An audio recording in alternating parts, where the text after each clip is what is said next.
Fala comigo, Gabi. A gente ia começar o 8, que eu lembre. E a gente estava falando sobre o anticristo vir do Oriente, acho que é Oriente.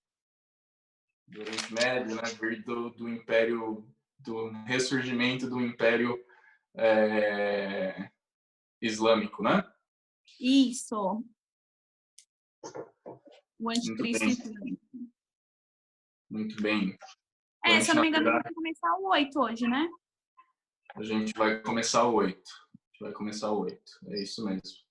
Então, na nossa aula passada, a gente fechou aquela sobreposição com Daniel, de Daniel 7 com Daniel 2 e tentando identificar a questão das bestas que são descritas em Daniel 2 e que depois são apresentadas de uma outra forma em Daniel 7. Então, lembrando que Daniel 2 não é uma visão de Daniel.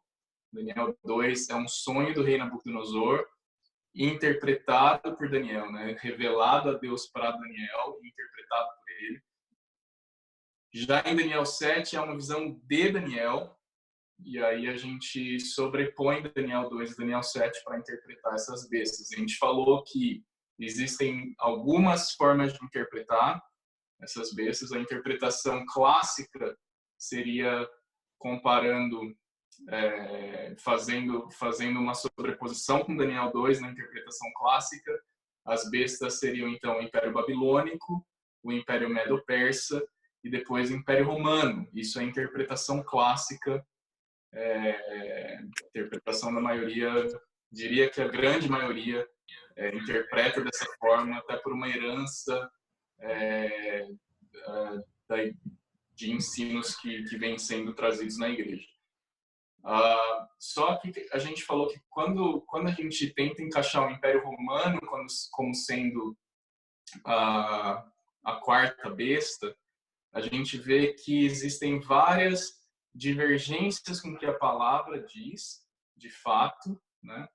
E a gente vê que a gente acaba tendo que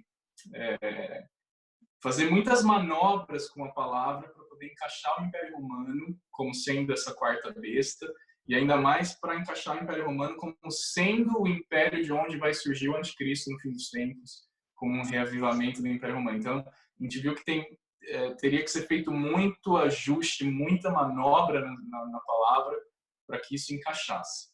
Né? Então, a gente vai dar sequência agora, lembrando que o que a gente tem em mente é que essas três bestas anteriores que a gente discutiu seriam, então, Babilônia, Medo-Persa, Império Grego, né, ou Império de Yavan, e a gente vai entender o porquê que é importante ter essa distinção.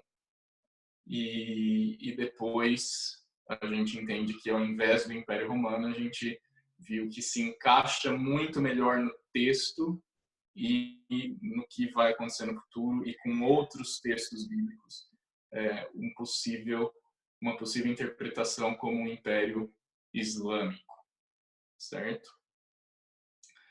E aí nós vamos partir dessa base para continuar agora em Daniel 8. E eu confesso que quanto mais, nesses últimos tempos, quanto mais eu venho estudando o livro de Daniel, mais eu fico... qual a palavra que eu quero usar aqui?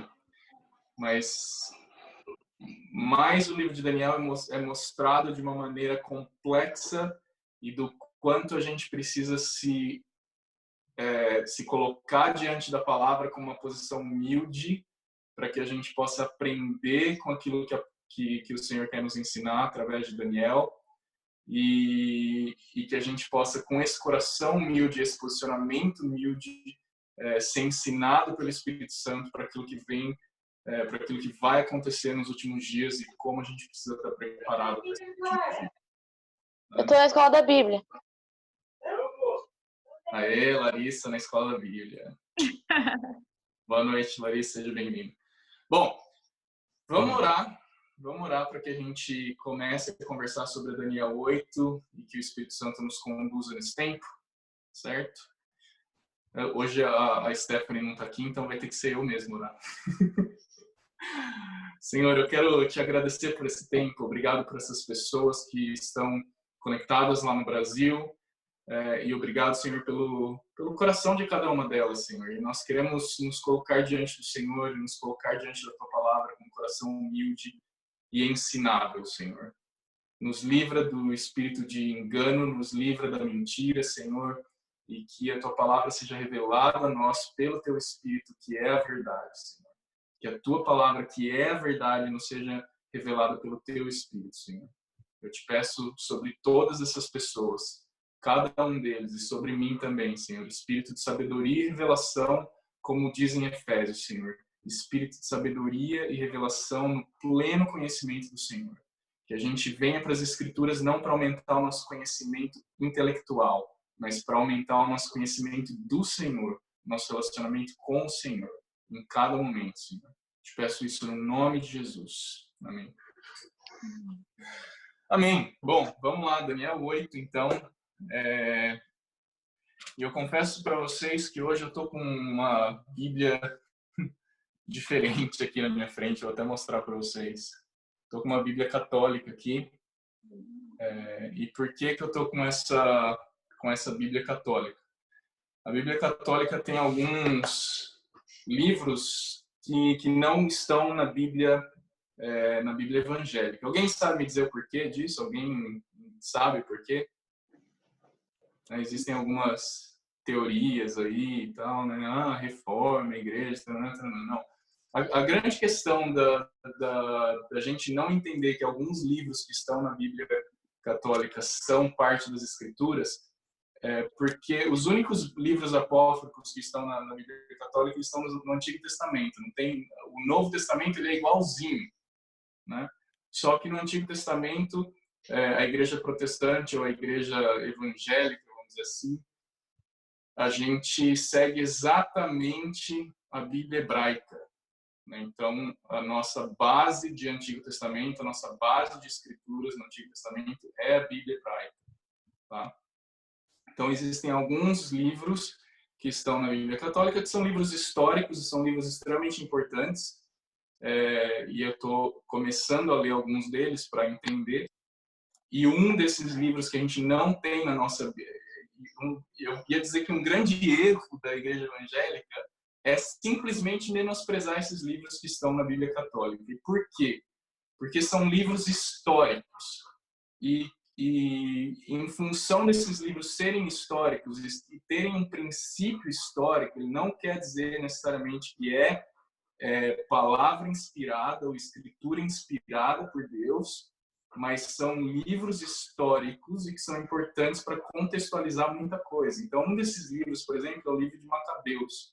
Tem 2 livros, Macabeus 1 e 2, e que não estão na Bíblia evangélica, mas que são livros que trazem um contexto histórico. E quanto mais eu estudo Daniel, mais eu vejo que é impossível a gente conseguir interpretar Daniel se a gente não olhar para a história. Se a gente não olhar para aquilo que já aconteceu, né, na história e para aquilo que vai acontecer na história futura com base tanto nos acontecimentos do passado quanto nas projeções que vem acontecendo na história atual e, obviamente, baseado nas profecias bíblicas. Então, a história é importante para a gente conseguir fazer uma interpretação bíblica correta também, tá? Então, por exemplo, nos livros de Macabeus, ele fala bastante da história de Antíocos, e agora, como que é o nome em português? Porque essa Bíblia aqui é em inglês. Antioque Epífanos, sei lá como que é. Antiochus Epífanes, eu não sei qual que é o nome em português exatamente, mas acho que é Antíoque. Enfim, esse imperador, vamos dizer, do Império Grego que surgiu depois de Alexandre o Grande, né? Então, isso está na história, faz parte da história e e é um livro histórico registrado e que está na Bíblia Católica, então é um livro fácil para a gente achar, ler e buscar entender o que aconteceu nesse contexto histórico desse tempo. Mas, voltando ao tópico, voltando ao assunto principal nosso, que é Daniel, só quis dar esse contexto do livro de Macabeus porque é importante a gente estudar a história para entender o livro de Daniel também. Mas eu queria fazer alguns highlights, algumas observações importantes antes da gente começar a leitura de Daniel 8. O primeiro deles é em questão da autenticidade de Daniel. A gente já falou sobre isso há algum tempo atrás. Se eu não me engano, acho que é na primeira aula que a gente começou a falar sobre Daniel, eu falei que Daniel é um dos livros bíblicos mais atacados na história, não só do cristianismo, mas até mesmo na Bíblia hebraica, como um livro que não seria autêntico, né? Um livro que não seria um livro que devesse fazer parte das Escrituras e que fosse inspirado por Deus. Agora, a grande questão, se Daniel não fosse um livro autêntico, a Bíblia inteira desmoronaria nas nossas mãos. Porque se Daniel não fosse autêntico, então a teologia de Paulo não tem fundamento e os ensinos de Jesus não têm fundamento, porque Jesus citou o livro de Daniel mais do que qualquer outro livro na Bíblia. Então, eu quero trazer essa informação mais uma vez para o nosso grupo, para a gente entender o quanto o livro de Daniel ele é atacado e criticado, porque a gente entende que o livro de Daniel é um manual. Pode entrar, filhinha. O livro de Daniel é um manual para a igreja do fim dos tempos. Só que fecha a porta, por favor. Então, por essa grandeza de importância, vamos dizer assim, obviamente que a Bíblia inteira é um manual para a gente seguir, se submeter e aprender, mas o livro de Daniel especificamente, ele é um manual que vai preparar a igreja dos últimos dias, né? Por ter essa importância enorme ao longo da história, né? Muita gente atacou o livro de Daniel, muita gente foi contra o livro de Daniel, muita gente tentou colocar descredibilidade ao livro de Daniel para que ele fosse esquecido ou para que ele fosse menosprezado. Uma outra questão importante é que isso é uma vertente, né? E a outra vertente é que o livro de Daniel ele é extremamente complexo, muito difícil. Então, por mais que ele seja escritura, por mais que Jesus citou, por mais que Paulo fundamenta o seu ensino sobre o fim dos tempos no livro de Daniel, ele é muito complexo, então deixa para lá, né? Então, esses dois comportamentos enraizados na igreja, eles são comportamentos ou vertentes, né, que são muito maléficas para a igreja dos últimos dias. Então, a gente já falou sobre a importância do livro de Daniel pela ótica de Jesus, né? Jesus citou o livro de Daniel mais do que qualquer outra referência nos registros bíblicos. E ele, inclusive, cita Daniel em Mateus 24 como profeta Daniel. Então, por isso que a gente fala que se esses críticos estudiosos estiverem certos de que Daniel não é um livro autêntico, então Jesus também não é autêntico. Então, não tem nem como a gente dar credibilidade para esse tipo de argumento, certo?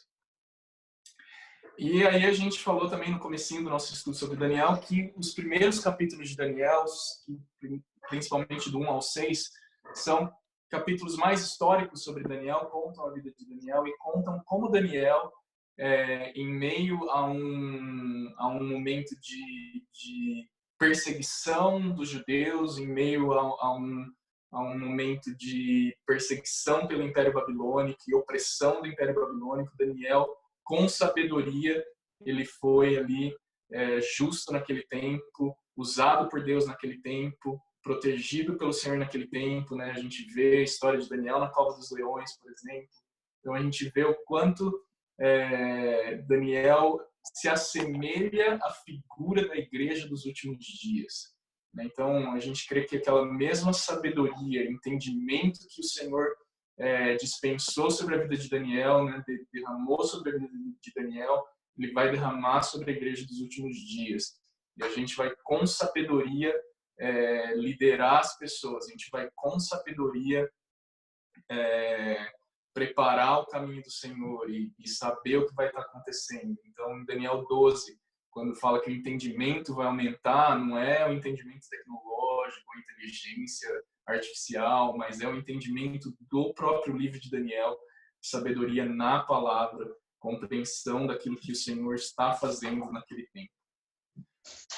Certo? Então, isso só um resumão para a gente voltar à nossa sequência. E a gente vai entrar em Daniel 8. Então, eu vou ler, a gente vai ler juntos Daniel 8. E eu estou lendo com base na versão Almeida, século 21.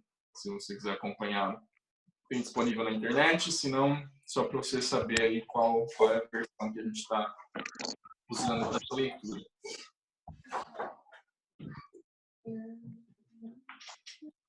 Então, Daniel 8:1 diz assim: no terceiro ano do reinado do rei Belsazar, eu, Daniel, tive uma visão. Depois daquela que tive no princípio. No princípio quando? No primeiro ano de Belsazar, Daniel teve a visão de Daniel 7. Versículo 2. E na visão parecia-me que eu estava na cidadela de Suzã, na província de Elão. E naquela visão eu estava à margem do rio Ulai. Bom, muito bem.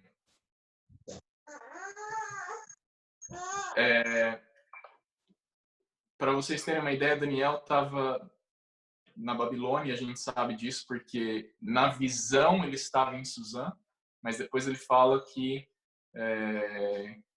quando ele volta da visão ele está na Babilônia. Então, ele está na Babilônia, a Babilônia é no mapa atual seria uma região onde é Bagdá, no Iraque, né? Então, a Babilônia, onde hoje é um mapa, onde hoje está no mapa o Iraque, e a cidade de Bagdá. E essa cidade de Suzã é uma cidade que até hoje ela existe no Irã, que é uma cidade que chama Shush, no Irã. S-H-U-S-H. Então, a mais ou menos 500 quilômetros ao sudeste da Babilônia, né? Então, por que é importante posicionar isso no mapa? Então, deixa eu até dividir minha tela aqui com vocês para mostrar isso no mapa para vocês. Eu quero ver, papai. Muito bem, então, esse primeiro ponto aqui seria onde é a Babilônia antiga, né, no atual Iraque. E aí o segundo ponto vermelhinho aqui é Suzã, onde ele viu, onde ele teve a visão, né? Então pode parecer um pouquinho pequenininho aí para vocês, mas o que é interessante é que quando a gente olha para esse mapa, a gente vê de novo o contexto geográfico de tudo aquilo que Daniel está falando e o contexto geográfico do que a maioria da Bíblia está falando, né? E por que isso é importante? Porque muito norte-americano, principalmente, ele acha que o mundo gira em torno dele. E a gente brasileiro, a gente sofreu muita influência da igreja norte-americana. Então, a gente também acha que o mundo gira em torno da gente, que a Bíblia foi escrita para a gente, sobre a gente. Mas a Bíblia é basicamente centrada em um povo, em uma região. E essa região é o Oriente Médio. E Daniel, mais uma vez, deixa isso claro. Ele está falando de uma posição geográfica específica nessa visão. Então, Daniel 8, de 1 a 2, é onde ocorre essa visão? Né? Onde no mapa está essa visão? Onde geograficamente está essa visão que Daniel tem no terceiro ano do rei Belsazar, que é o rei sucessor de Nabucodonosor. Aí Daniel 8, do versículo 3 ao 8, vai ser a descrição da visão que ele teve. Então, o que ele viu? E aí a gente vai ver que ele viu 2 bestas de novo, um monte de chifre de novo. E aí começa a ficar complexa a situação. O pessoal até tirou a câmera aqui para não ver a cara de assustado com as coisas que eu estou falando. Daniel 8:3 fala assim: levantei os olhos, olhei e vi em pé em pé, diante do rio, um carneiro com 2 chifres. Então ele viu um carneiro com 2 chifres diante do rio. Os 2 chifres eram altos, mas um era mais alto que o outro. E o mais alto subiu por último. Vi que o carneiro dava amarradas para o ocidente, ou seja, ele avançava contra o ocidente, para o norte e para o sul. Nenhum dos animais lhe podia resistir, nem havia quem pudesse livrar-se do seu poder. Ele fazia o que desejava e ele crescia. Enquanto eu considerava isso, vi que um bode vinha do ocidente por sobre a face de toda a terra, mas sem tocar no chão. E aquele bode tinha um chifre proeminente entre os olhos. Ele se dirigiu ao carneiro que tinha 2 chifres, o qual eu havia visto em pé diante do rio, e correu contra ele no furor de sua força. Eu o vi aproximar-se do carneiro, cheio de ira. Assim ele o feriu e lhe quebrou os 2 chifres. O carneiro não tinha força para lhe resistir, e o bode o jogou por terra e o pisoteou. Também não havia quem pudesse livrar o carneiro do seu poder. O bode cresceu muito, e no auge de sua força, aquele grande chifre foi quebrado, e no seu lugar nasceram outros 4, também proeminentes, para os 4 lados do céu. Algumas versões vai falar para os 4 ventos, tá? Para os 4 lados do céu. Bom, vamos ler corrido e depois a gente volta versículo a versículo. Daniel 8:9. E saiu um chifre pequeno de um deles. Este cresceu muito para o sul, para o oriente e para a terra gloriosa. A gente já ouviu falar sobre um chifre pequeno? Sim, né? Quem é o chifre pequeno em Daniel 7?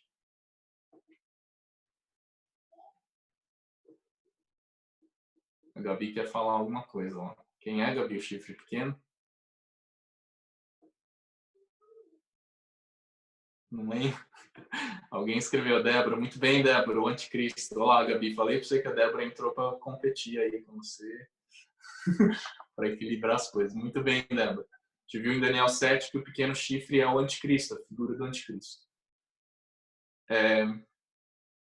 Então a gente vê que o anticristo surge e ele cresce para o sul e para o oriente e para a terra gloriosa que é Jerusalém. Continuando, versículo 10. E cresceu até o exército do céu e jogou por terra algumas das estrelas desse exército e as pisou. Ele cresceu até confrontar o príncipe do exército e lhe tirou o holocausto contínuo, e o lugar de seu santuário foi jogado por terra.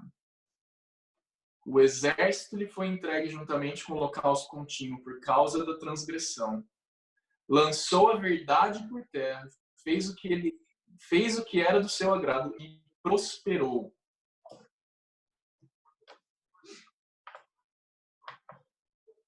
Enquanto eu, Daniel, observava a visão, procurei entendê-la e vi alguém parecido com um homem diante de mim. E ouvi uma voz de homem entre as margens do Ulai, a qual gritou e disse: Gabriel, faz que este homem entenda a visão. E aí a gente vai ver que o anjo Gabriel interpreta a visão para Daniel. Versículo 17 diz: Quando ele se aproximou de onde eu estava, fiquei amedrontado e caí com o rosto em terra, mas ele me disse: Filho do homem, sabe que essa visão se refere ao fim dos tempos. Enquanto ele falava comigo, fiquei em transe. Em algumas versões vai falar que ele ficou desacordado ou ficou inconsciente, com o rosto em terra. Porém, ele me tocou e me pôs em pé. E disse: Eu te revelarei o que acontecerá nos últimos tempos da ira, pois isso pertence ao tempo determinado do fim. Aquele carneiro de 2 chifres que viste são os reis da Média e da Pérsia, mas o bode peludo é o rei da Grécia. E o grande chifre que tinha entre os olhos é o primeiro rei.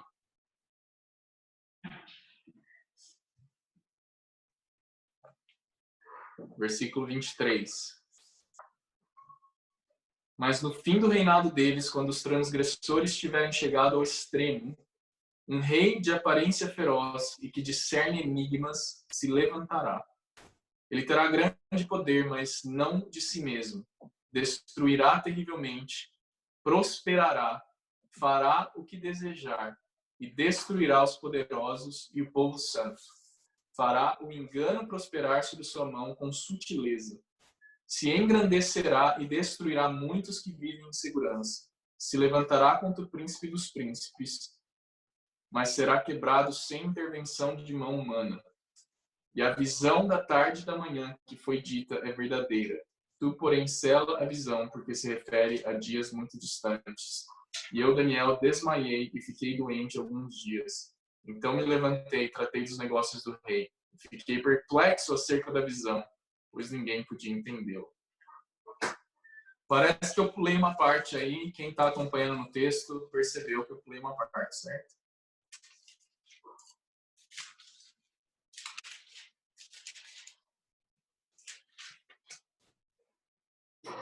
Eu pulei a parte que, no versículo 14, que o anjo Gabriel fala que, na verdade, no versículo 13, depois ouvi um santo que falava e disse outro santo aquele que falava: até quando durará a visão do sacrifício diário da Consoladora, visão na qual é entregue o santuário e o exército a fim de serem pisados? E ele respondeu: até 2.300 tardes e manhãs e o santuário está purificado. E aí o anjo Gabriel dá a interpretação. Então, desculpa ter pulado aí os versículos 13 e 14. São versículos muito importantes que eu pulei na leitura sequencial. E aí termina dizendo que Daniel ficou espantado com a visão, porque não havia quem entendesse. Então, se Daniel ficou espantado com a visão, e ele é um homem cheio de sabedoria, eu acho que eu fico mais espantado ainda. E mais perplexo ainda com essa visão. Mas nós vamos tentar, agora ir versículo a versículo, e tentar compreender o que Daniel viu, e tentar olhar isso sob a ótica do que vem sendo falado nesse texto mesmo, dentro desse contexto, e em outros textos bíblicos, para a gente compreender juntos. É interessante a gente perceber uma coisa muito importante, que é o princípio do entendimento sobre os tempos do fim.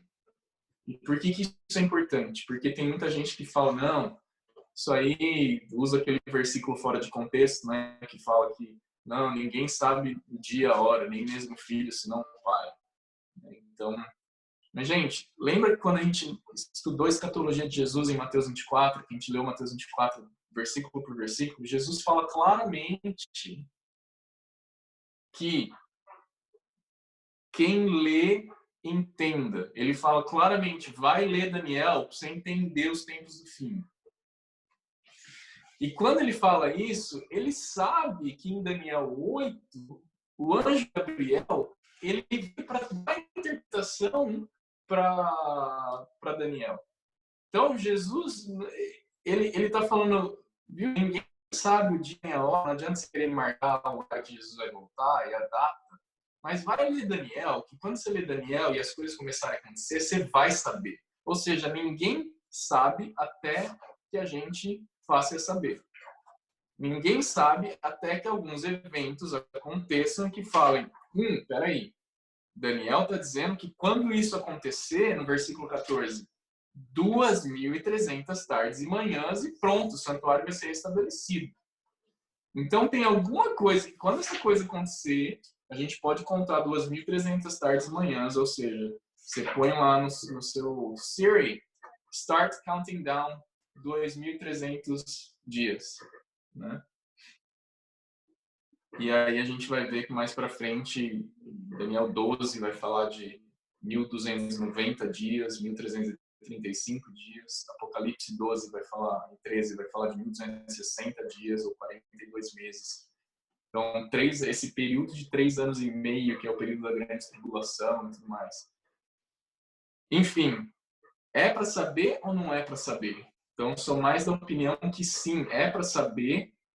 Não é para a gente tentar ficar marcando data da volta de Jesus. Então, se vocês vinham falando, Jesus vai voltar no dia 28 de abril de 2020, não acreditem. Nem que seja daqui 5 anos a previsão. Mas alguns eventos, quando eles começarem a acontecer, a gente começa a entender e compreender aquilo que o Senhor tem colocado já na palavra para a gente. Uma outra coisa importante quando a gente lê Daniel é que quando o anjo Gabriel começa a falar sobre essa interpretação, ele é claro em afirmar 3 vezes, o anjo Gabriel, o anjo mensageiro, né, um arcanjo do Senhor, ele fala 3 vezes que a visão se refere aos tempos do fim. Então, grifa aí, no versículo 17, ele fala, filho do homem. Opa, a gente já ouviu esse termo, filho do homem. Está falando de Jesus? Não. Está falando de Daniel, nesse caso, né? Então, lembra que quando a gente estudou Daniel 7, a gente viu que Daniel 7 é uma porção de Daniel que está escrito em aramaico. E filho do homem em Daniel 7 não é a mesma palavra filho do homem em Daniel 8. Então, filho do homem em Daniel 8 é Ben Adam, ou Ben Adam, que é filho de Adão, né? Filho do homem. E filho do homem em Daniel 7 é Bar Anasha, um termo em aramaico. Então, aqui quando o anjo Gabriel fala filho do homem, em Daniel 8:17, sabe que essa visão se refere aos tempos do fim. É a primeira vez, tempos do fim. Depois ele vai falar no versículo 19, 2 vezes ele fala no versículo 19. Eu te revelarei o que acontecerá nos últimos tempos da ira. E depois, isso pertence ao tempo determinado do fim. Fala, tempos do fim, tempo da ira, tempo determinado do fim. Ou seja, sobre quando é a visão que Daniel teve em Daniel 8, sobre os tempos do fim. Certo? Agora, isso levaria a gente a ter 2 tipos de interpretação de Daniel 8, o que complica um pouco e dá nó na nossa cabeça. Então, muita gente vai fazer uma interpretação totalmente futurista de Daniel 8, porque o anjo Gabriel fala, por exemplo, 3 vezes que a visão é sobre os tempos do fim. Porém, o entendimento que a gente vem tendo do que a gente tem acompanhado nesses estudos é que uma parte de Daniel 8 ele se refere a um evento histórico, a coisas que já aconteceram, e uma parte de Daniel 8 se refere a eventos do fim, a eventos futuros. Né? E por que é importante citar isso? Porque vai ter gente que vai argumentar que Daniel 8 é inteiro sobre o fim dos tempos. Né? Ou seja, todos os eventos de Daniel, desde a visão do carneiro, a visão do bode, os chifres do carneiro, os chifres do bode, tudo aquilo são eventos que vão acontecer no futuro. Né? Mas a interpretação clássica, clássica conservadora vai dizer que Daniel 8, então, dos versículos 3 ao 9 são eventos históricos, são eventos que já aconteceram, e a partir do versículo 10, não, voltando, Daniel 8, de 3 a 8 seriam eventos históricos, E a partir do versículo 9 ao versículo 21 seriam eventos futuros. Tá? Agora, por que a gente entende que são eventos futuros? Por duas coisas. Uma, Jesus falou que é um evento que vai acontecer no futuro. Outra, Paulo falou que é um evento que vai acontecer no futuro, em 2 Tessalonicenses. E outra, o anjo Gabriel fala 3 vezes que vai acontecer no futuro. A grande questão é a gente entender, é tudo ou é uma parte de Daniel 8? Tá? Então, isso que dá nó na cabeça da gente às vezes, e o que a gente vê que mais encaixa nos contextos históricos e das profecias é essa interpretação mais clássica mesmo, que diz que uma parte de Daniel 8 já aconteceu e outra parte de Daniel 8 vai acontecer. Então, ninguém vai argumentar que o pequeno chifre já surgiu. Né? O pequeno chifre é a figura do anticristo e isso ainda não aconteceu. Mas algumas coisas do livro de Daniel, do começo da visão que Daniel teve, em Daniel 8, seriam acontecimentos que estão na história já, né? Que já ocorreram na história.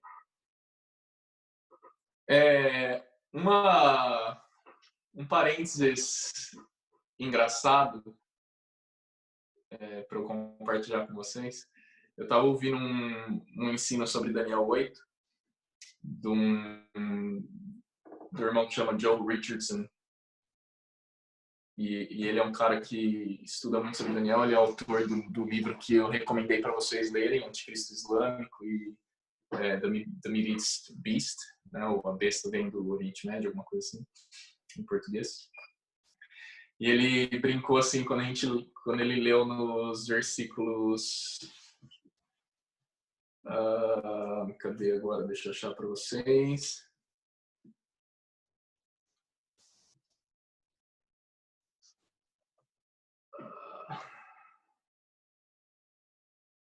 Versículo 12. O exército lhe foi entregue juntamente com o holocausto contínuo por causa da transgressão. Lançou a verdade por terra, fez o que era do seu agrado e prosperou. Aí mais para frente, no versículo 25, fala que... 25? Destruirá o poderoso dos santos, fará o engano prosperar sobre a sua mão com sutileza. Se engrandecerá e destruirá muitos que vivem em segurança. E se levantará contra o príncipe dos príncipes, mas será quebrado sem intervenção humana e tudo mais. Aí ele brincou assim, ele falou, o pessoal às vezes vem me perguntar, Joe, você acredita na teologia da prosperidade? Você concorda? Ele fala, claro, acredito, absolutamente acredito. Em Daniel 8 fala que o anticristo vai prosperar em tudo que ele fizer. Não é isso que está dizendo aqui? Então ele vai prosperar sobre a soberania de Deus, debaixo da soberania de Deus. Deus vai permitir que o anticristo prospere em tudo que ele fizer por um tempo. É meio louco a gente pensar isso, mas faz parte da soberania de Deus e faz parte daquilo que Deus tem preparado para os últimos dias. E a gente vai depois ver o quanto isso é importante nesse cenário do fim dos tempos, para que a gente evite o engano, para que a gente evite ser enganado. Né? Então, no versículo 12 fala, ele lançou a verdade por terra e fez o que era do seu agrado e prosperou naquilo que fez. Né?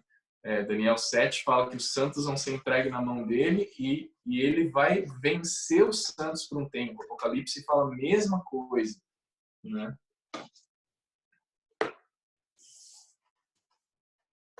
Muito bem.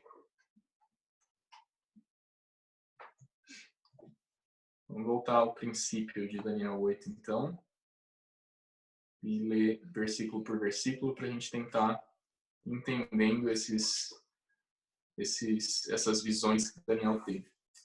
Então, levantei os olhos em Daniel 8:3, olhei e vi em pé diante do rio um carneiro com 2 chifres. Os 2 chifres eram altos mas um era mais alto que o outro e mais alto subiu por último.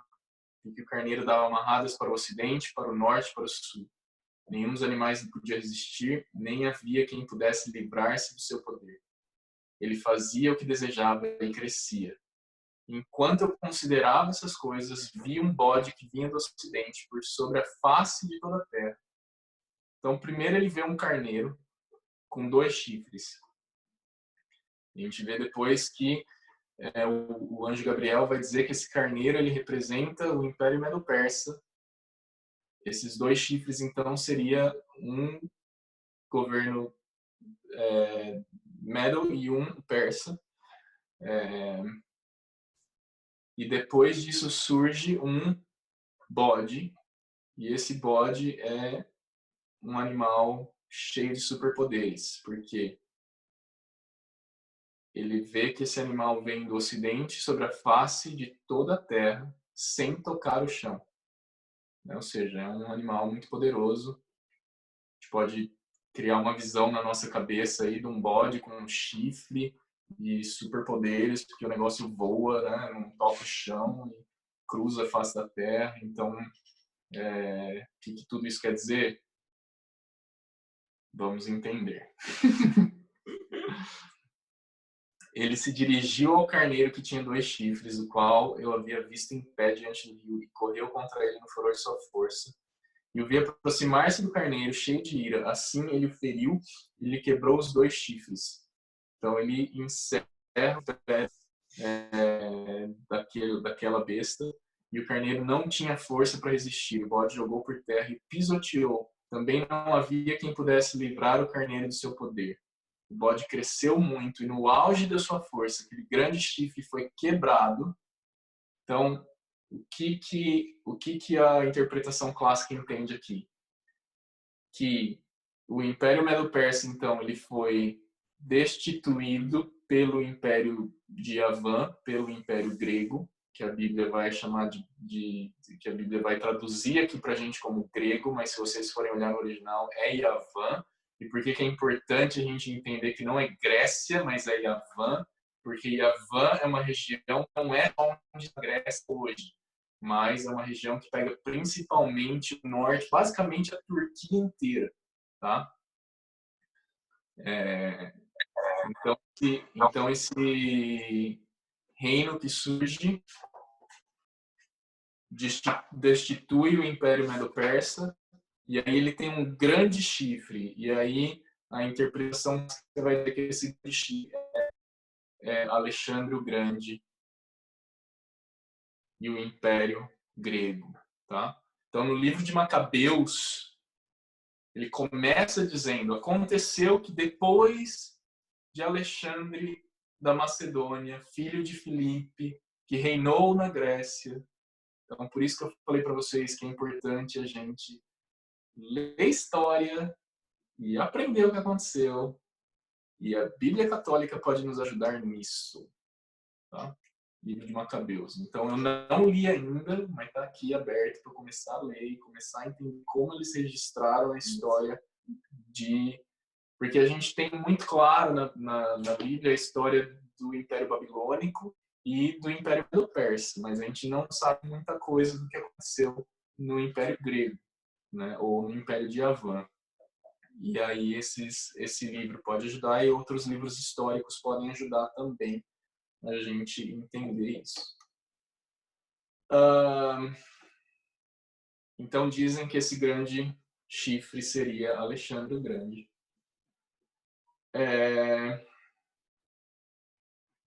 O carneiro não tinha força para ele. O bode cresceu muito e no auge da sua força, aquele grande chifre foi quebrado. Então, no auge do Império Grego, Alexandre o Grande, ele é morto.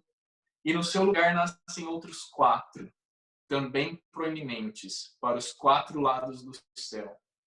Aí é uma grande questão, e por isso que eu falo, tem muita gente que quando, inclusive o Joe Richardson, até ontem... praticamente, literalmente, até ontem ele tinha uma visão totalmente futurista de Daniel 8, que é um dos principais caras que a gente ouve ensinar sobre Daniel. E aí ele estava falando, ele humildemente falou: olha, eu cheguei à conclusão de que o que eu venho ensinando nos últimos 5 anos pode não estar tão certo assim, e ele deu mais credibilidade para a interpretação clássica de Daniel 8, entendendo que nada a ver com o Império Romano, nada disso, mas entendendo que essa primeira parte de Daniel 8 é uma parte histórica e não algo que ainda vai acontecer. Agora, a grande questão é que quando você vai estudar na história mesmo, você vê que depois de Alexandre o Grande, quando surgiram as dinastias, na verdade não foram só 4 dinastias, como eu mostrei para vocês na nossa última aula, mas foram 5. E aí isso gera uma grande questão, porque a Bíblia ela é exata, ela não vai... A gente crê na inerrância da palavra, não na inerrância da palavra, mas a gente não acha que a Bíblia vai apresentar dados assim tão explícitos e que não se cumpram na sua totalidade. Então, se apresentou quadro, o que quer dizer esse quadro? Só que se a gente ao mesmo tempo ficar totalmente preso ao número 4, desses 4 reinos ou desses 4 chifres, a gente também acaba perdendo um pouco do contexto histórico e de como a gente pode interpretar as visões de Daniel. Então, se a gente for estudar historicamente, houveram 5 dinastias, mas depois, se você vai estudar mais profundamente ainda, você vê que dessas 5 dinastias, na verdade, elas surgiram de apenas 4 famílias. Então, isso daria aí para a gente encaixar na questão dos 4 chifres, mas o mais importante aqui é a gente entender essa linguagem usada em Daniel 8, que é uma linguagem que foi usada em Daniel 7 e que é usada depois em Daniel 11, que é esses 4 chifres prominentes surgindo para os 4 lados do céu, ou para os 4 ventos, né? Em Daniel 11, por exemplo, vai falar... Pega minha Bíblia da sorte lá, por favor, Bíblia. Quem está chegando agora, eu tenho uma Bíblia da sorte. Brincadeira, é a Bíblia que eu tenho mais anotações. A Bíblia já abre em Daniel sozinha, quase.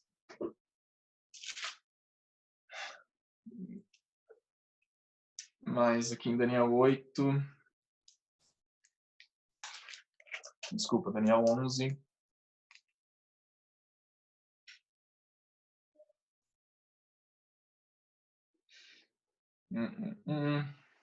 Nem a Bíblia da sorte está ajudando hoje.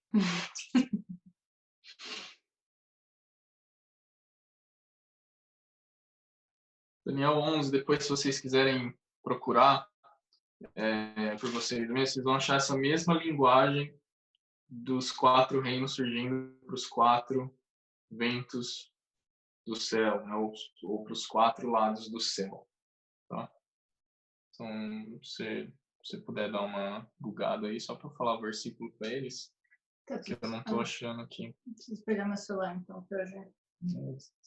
Hoje cheguei atrasada, sem celular, sem Bíblia. Tudo bem, Bíblia, te perdoa. A gente te perdoa. Mas, enfim, a gente vai ver essa mesma linguagem lá, em Daniel 11 e em Daniel 7, surgindo para os 4 ventos do céu, né?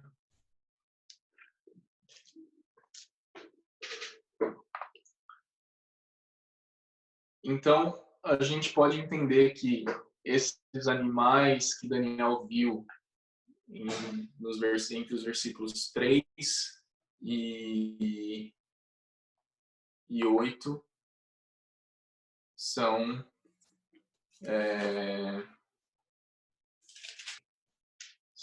eventos que se sobrepõem a Daniel 7 e eventos que aconteceram historicamente. Exatamente. Obrigado quem colocou aí, o Rafael. Muito obrigado, Rafael. versículo 4 em Daniel 11, que fala: mas no auge o seu reino será quebrado e partido para os 4 ventos do céu, mas não para a sua posteridade, nem tampouco segundo o poder com que reinou, porque o seu reino será arrancado e passará a outros fora de seus descendentes. Então, veja que a linguagem é exatamente a mesma de Daniel 8, tá? Então, é por aí que quando a gente começa a fazer essas sobreposições, a gente entende, bom, se Daniel 11 é inteiramente é um livro em que ele dá tanto dados históricos, dados que já aconteceram no passado, como dados referentes àquilo que vai acontecer no fim dos tempos, por que Daniel 8 não poderia ser interpretado da mesma forma? Tá? Então, só para a gente ter uma coerência de interpretação e a gente ver que isso é possível se fazer, mesmo a gente vendo que o anjo Gabriel falou que aquela visão era sobre o tempo do fim. Em nenhum momento o anjo Gabriel falou: olha, Daniel, de Daniel 8, versículo 3 ao 8, vai acontecer daqui a pouco, mas daí a partir do versículo 9 é só no fim dos tempos. O anjo Gabriel não faz essa distinção, mas em função dos eventos históricos e quando a gente sobrepõe os textos com outros textos bíblicos, a gente pode fazer essa interpretação, lembrando que a gente tem que fazer essa interpretação com muito temor e com muita humildade, sabendo que o nosso compromisso é com a verdade, com a palavra, e não com a nossa própria teologia, não com o nosso próprio conhecimento, não com o nosso próprio intelecto. Por que eu estou falando isso? A gente já falou sobre isso quando a gente estudou Mateus 24. No fim dos tempos vai haver muito engano, e um princípio do engano é você amar mais a sua convicção do que a própria Bíblia. Então, se a gente tiver o nosso coração, né, orgulhoso, amando a nossa convicção, a nossa teologia, as nossas teorias, mais do que a própria Bíblia, a gente está muito suscetível a ser enganado nos últimos dias. Certo? Bom, eu não vou continuar a leitura aqui em Daniel 8, então a gente parou no versículo 8, porque senão a gente vai entrar em outros assuntos e não vai conseguir concluir na nossa aula de hoje. Já são 8 horas, ou seja, já está na hora da gente terminar. Mas antes da gente terminar, eu quero ler com vocês 2 Tessalonicenses 2, rapidamente. Vira lá!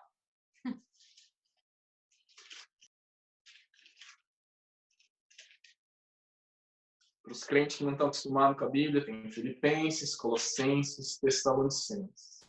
Brincadeira, gente. 2 Tessalonicenses 2.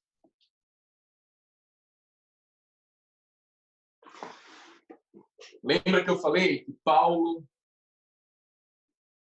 se Paulo fala que Daniel é sobre o futuro, se Jesus fala que Daniel é sobre o futuro, então esses caras a gente tem que ouvir o que eles estão falando, né? E aqui Paulo fala assim: irmãos, no que diz respeito à vinda do nosso Senhor Jesus Cristo e a nossa reunião com Ele, nós vos exortamos a que vos demovais da vossa mente com facilidade, nem vos perturbeis, quer por espírito, quer por palavra, quer por epístola ou por cartas, como se procedesse de nós, supondo ter chegado o dia do Senhor. Então Paulo está falando, gente, esquece esse negócio aí, esse burburinho, esse rumor de que o dia do Senhor já chegou. Porque não chegou ainda. Versículo 3. Ninguém de nenhum modo vos engane, porque isso não acontecerá. O dia do Senhor não vai chegar. O dia do Senhor não acontecerá até que, ou sem que, primeiro venha a apostasia e seja revelado o homem da iniquidade, o filho da perdição, Quem é o homem da iniquidade? Quem é o filho da perdição? Obrigado, Gabi gritou lá, ou anticristo. O qual se opõe e se levanta contra tudo que se chama Deus ou é objeto de culto, a ponto de assentar-se no santuário de Deus, ostentando-se como se fosse o próprio Deus. Não vos recordais de que ainda convosco eu vos costumava dizer essas coisas? O Paulo está falando, você não lembra que eu já ensinei isso para vocês? Vou precisar ensinar de novo? Precisa falar de novo? E agora sabeis o que o detém, para que ele seja revelado somente em ocasião própria. O que o detém quem? O que detém o homem da perdição? O que detém o anticristo? Para que ele seja revelado somente na ocasião própria, somente no tempo determinado por Deus. Bom,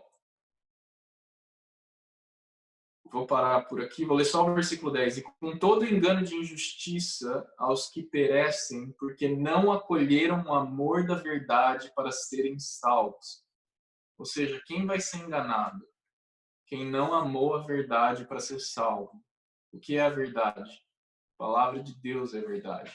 Então, se a gente amar, se você amar a sua própria convicção mais do que a verdade, você não vai ser salvo naqueles dias. Se você amar aquilo que o seu pastor prega para você, sem você buscar isso na palavra, você não vai ser salvo naqueles dias. Se você amar mais alguém que você segue nas mídias sociais e que dá um ensino para você, e que você acredita naquilo, e daí a hora que você é confrontado na palavra, você fala, não, mas o fulano falou aquilo, aí você pode não ser salvo naquele dia. Né? Ou seja, se você não acolhe o amor da verdade, o amor da palavra, daquilo que é a palavra de Deus, a verdade da palavra de Deus, você corre o risco de ser enganado nos últimos dias. Tá?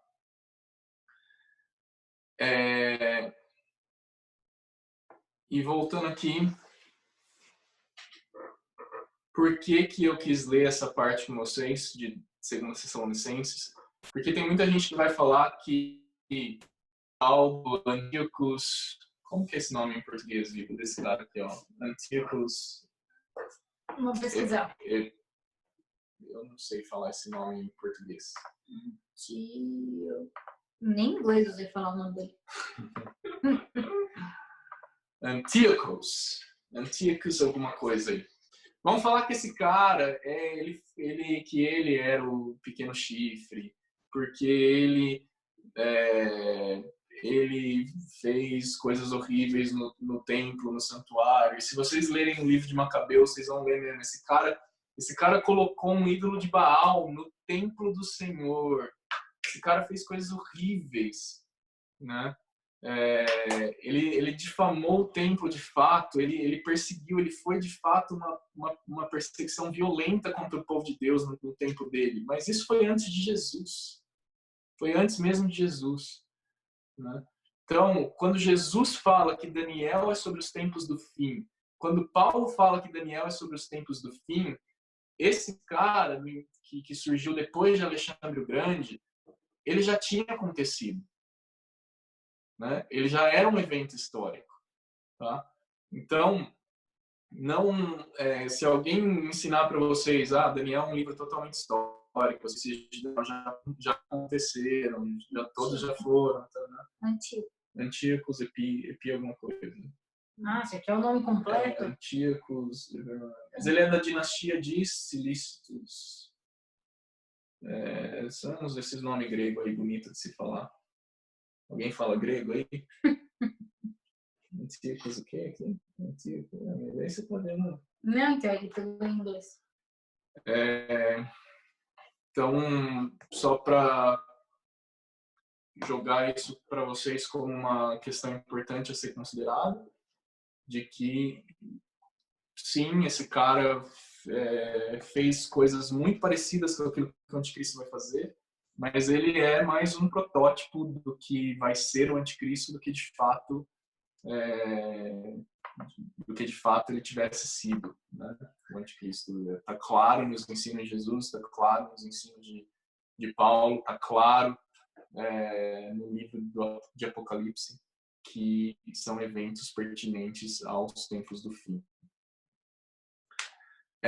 Lição de casa para a nossa próxima semana é a gente sobrepor a leitura de Daniel 8 com 2 Tessalonicenses 2 e Apocalipse 12:13.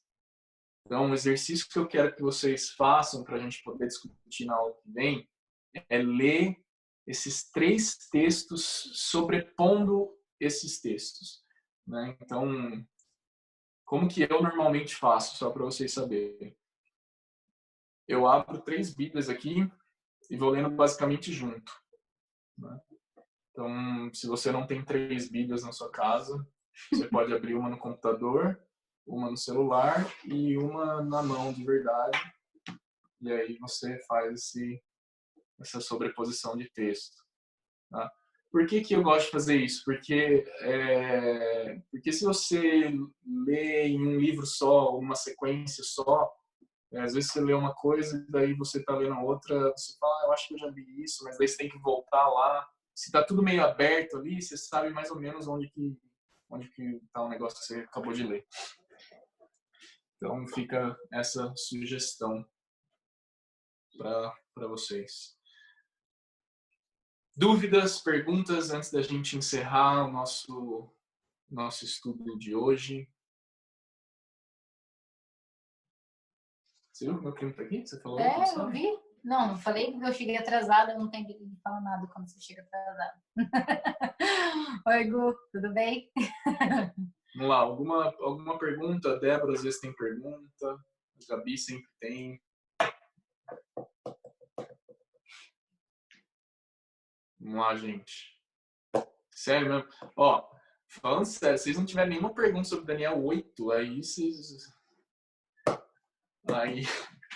aí eu vou falar para vocês que vocês estão bem. Que eu tenho um monte. Posso fazer minhas perguntas então de Daniel 8? O Paulo falou que pode lá. Vai responder suas perguntas. Ué, talvez eles tenham que ler, né? Tem que ler para ver se surge a dúvida, porque às vezes só ouvindo não...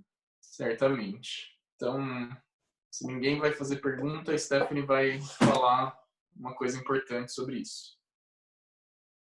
Oi? Sobre aquilo que a gente estava conversando em relação a pessoa me põe no fogo, vocês viram. A você aprender a Bíblia, você lendo e... Sabe aquilo que você estava me falando? Que eu não, pelo visto eu não aprendi, porque eu não estou conseguindo falar para eles. A gente conversou várias coisas, mas o que eu acho que você está querendo que eu diga é sobre você amar e obedecer antes de ler. Não, só estou confirmando. Exato. É isso? Tá, só para confirmar, né? A gente conversa com muitas coisas. Não, enfim. Mas sobre você não depender de outra pessoa te ensinar a Bíblia, a interpretar a Bíblia para você, porque isso é imoral. Falou tudo. Eu estou fazendo um curso e... Sem delongas. Não, para as pessoas entenderem onde ouvir, né? E, enfim, estudando sobre a palavra e tal. E aí essa pessoa estava falando que você tem um relacionamento pessoal com Deus. E é uma coisa que todo mundo sabe, mas a maneira com que ele colocou, para mim, me chocou bastante. Muito comigo. Porque você tem um relacionamento pessoal seu com Deus e você tem a responsabilidade de interpretar a Bíblia. E que você não pode delegar isso para ninguém. Você não pode falar, não, eu não entendo, e então a pessoa que eu estou vendo a live no Instagram, ou o meu pastor, ou o meu amigo que entende mais da Bíblia que eu, vai interpretar para mim e eu vou tomar aquilo como verdade, porque isso é imoral, né? E aí, quando ele usou essa palavra, eu fiquei bem impactada, porque Ninguém quer ter esse tipo de relacionamento com Deus, né? Esse tipo de entrega para Deus, uma coisa imoral. E aí a gente conversando sobre isso, eu tive entendimento de que ele está falando justamente sobre o seu relacionamento com Deus, né? Então você tem a sua responsabilidade e um relacionamento próprio, individual e pessoal com Deus. Então é tua responsabilidade interpretar a Bíblia. Então que a gente tenha temor no nosso coração com relação a isso, para que a gente não seja, alguém está falando que é um relacionamento terceirizado, é exatamente isso. E Jesus, e o que mais que ele falou é que no dia do juízo final, você vai ser julgado e cobrado sobre isso, né? Sobre o seu relacionamento com Deus. Não é se você teve uma interpretação correta ou não, mas é se você teve relacionamento íntimo e pessoal com Deus ou não.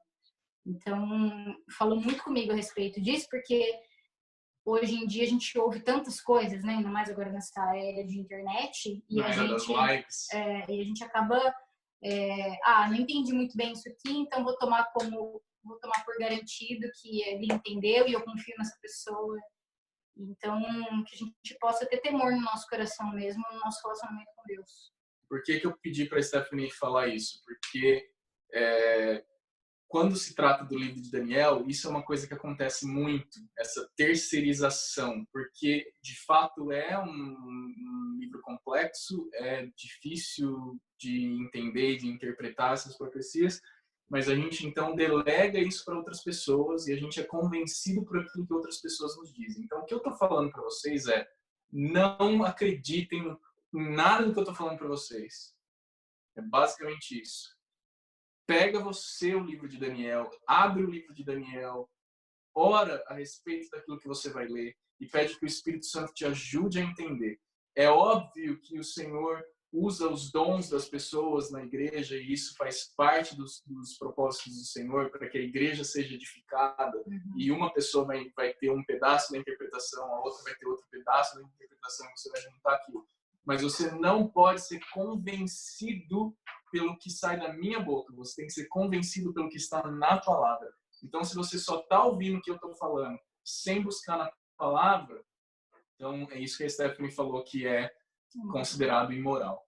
Então, vamos ter esse temor e, ao mesmo tempo, esse incentivo de buscar ler por nós mesmos, de buscar interpretar a palavra, não pelo nosso próprio entendimento, pela nossa própria sabedoria e inteligência, né? Porque daí alguns vão interpretar uma coisa, outros, mas por aquilo que o Senhor tem para mostrar na palavra. Amém? Muito bem. Ficou awkward ao silêncio. Não, pelo menos alguém falou alguma coisa no chat. Estão ouvindo. Foi a Asher. É uma moça, não é? Asher? Desculpa, Asher. I'm so sorry. É que a gente conhece um Asher. Aquela aqui, ó. Aliás, é ela que canta lá na igreja. Muito bem. Muito legal. É que a gente conhece o Asher, que a gente conhece é o Asher.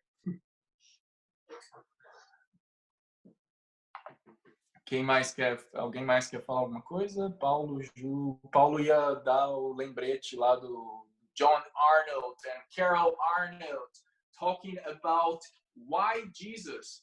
E não sou eu que vou traduzir, então a tradução vai ficar perfeita. Quem vai traduzir isso aí, Paulo? Vão ser várias pessoas, cara. Uma delas é o Anderson.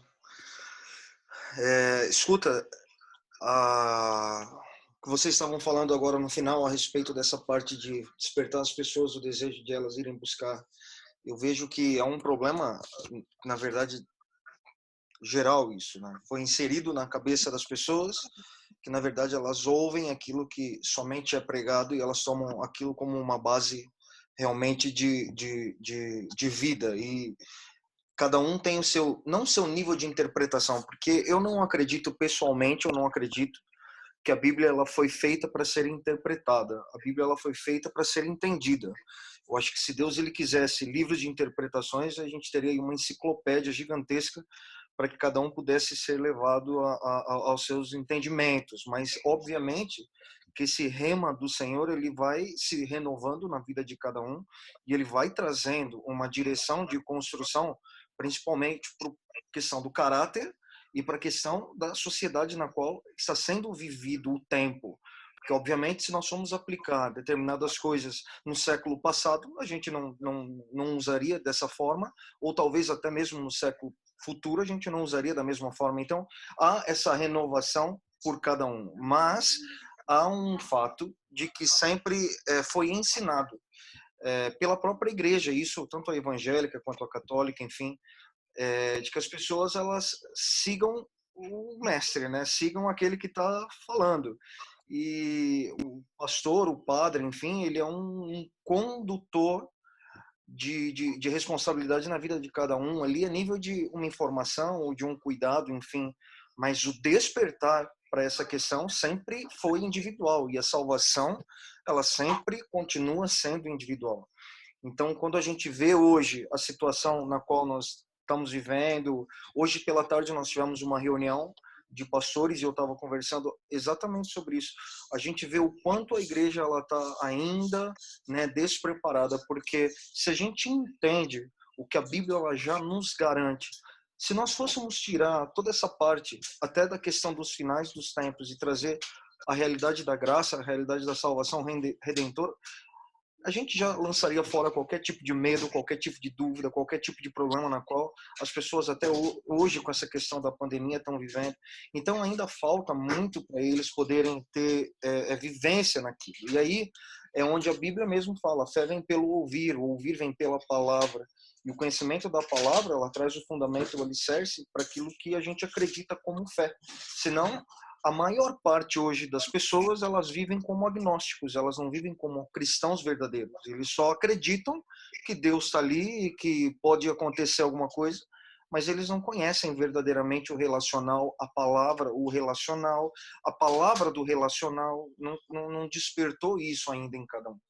Então, quando nós entendemos essa parte do estudo, da aplicação, e o que você está falando de uma forma bastante incessante, não se contentem com o que eu estou falando. Na verdade, essa deveria ser a bússola de orientação de cada um para a sua vida, né? A gente sempre precisa entender que há um convite feito através do que vocês estão falando, que vocês estão ministrando e, obviamente, que vocês estão estudando, para que cada um na sala, cada participante possa mergulhar mais profundo. E, quem sabe, aí sim, dentro da construção de caráter de cada um e da sociedade na qual eles estão inseridos, eles fazem a diferença. Então, um contexto muito importante. E para nós precisamos viver isso realmente de uma forma bastante intensa, porque no final dos tempos haverá uma confusão gigantesca, e uma confusão ela só vem realmente quando as pessoas elas não têm uma certeza, né, uma diretriz daquilo que elas proferem como fé ou daquilo que elas verdadeiramente acreditam. Então, eu acho que agora é um tempo realmente de conversão. Deus ele está levando as pessoas a uma conversão sincera de coração, que daí é o que a Fernanda disse aqui, acaba com os relacionamentos terceirizados, porque é muito mais fácil a gente jogar a responsabilidade para alguém ou até a culpa, né, para alguém, do que a gente assumir para nós. Então, queria compartilhar isso com vocês. E amanhã, o Vitor estava dizendo aí, compartilhem nas redes sociais de vocês, eu vou postar também aqui no grupo do Deepers. O John e a Carol, que são os fundadores da nossa igreja em Toronto, eles vão fazer uma transmissão voltada para adolescentes, jovens e jovens adultos. É uma galera específica, e essa tradução vai ser feita vai ter em português. Cara, eu tava vendo aqui, ela vai ter essa tradução, olha só, vai ter inglês, chinês, alemão, francês, Iceland, Islândia, russo, Xinhala, que deve ser algum dialeto, e Urdu. Eles vão traduzir, acho que uns 8 idiomas em tempo real. Então eu vou disponibilizar o link para vocês em português, e aí vocês acompanhem às 2 horas da tarde. Tenta conectar os jovens que vocês conheçam, as igrejas talvez que vocês conheçam, líderes de jovens que vocês conheçam, que vai ser um panorama obviamente aberto, mas vai ser bastante pertinente para esses tempos que nós estamos vivendo. E o tema vai ser por quê, né? Por que Jesus? Então vai ser bem bacana. Maravilha? Maravilha! Muito bem. Luísa, você pode orar para a gente encerrar a reunião de hoje? Pode orar? Papai do Céu, abençoar todas as pessoas que estão assistindo. Por favor, filha. Eita. Na nossa reunião, a pessoa não para de falar. Quer compartilhar. Papai, quero compartilhar. Você profetizou hoje. Agora, vai. As pessoas estão esperando você. Então tá bom. Então mamãe ora que a mamãe não estava aqui por orar no começo.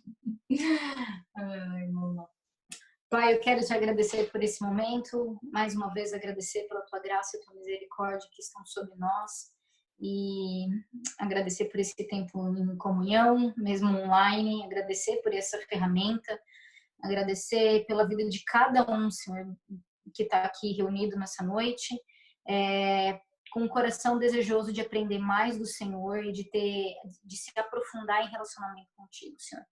Essas palavras que a gente compartilhou aqui hoje, que o Vítor compartilhou, possam entrar realmente no coração de cada um, e que eles possam ser instigados e ter o coração, que o teu Espírito possa instigar o coração de cada um, Senhor Deus, e o meu também, a buscar mais do Senhor durante a semana, a ler mais da tua palavra. E a gente pede no nome de Jesus. Amém. Tchau, pessoal. Pelo menos isso. Fala. Eles estão ouvindo você. Tchau, pessoal! Amém. Boa semana a todos. Boa semana, pessoal. A gente se vê terça-feira que vem. Tchau, tchau.